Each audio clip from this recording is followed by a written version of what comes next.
Möhtəşəm. Möhtəşəm Said. Özəl qola imza atır.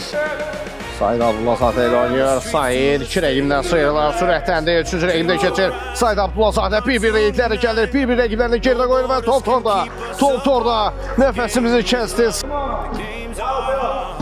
Və Said Abdullazadə hesab fərqini 2 topa qaldırır. Said Daviri gəlir ondan indirdi. Zərbəni mükəmməl gol gəlir Said Abdullazadədən. Bir qədər də artır hesab. Said digər qapını nişan alır. 12-11 olur hesab.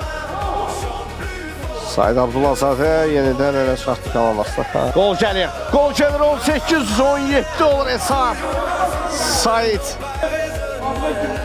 Ara ötürməsi möhtəşəm anlar və top torada qovuşdu. Deymədi Aydın İsmailov. Toxunmadı topa Said vaxtında yazılır. Oy, kritik bir müdaxilə Saiddən. Deməsi olsa Said 2 top fərq yaratdı. Said Abdullazadə.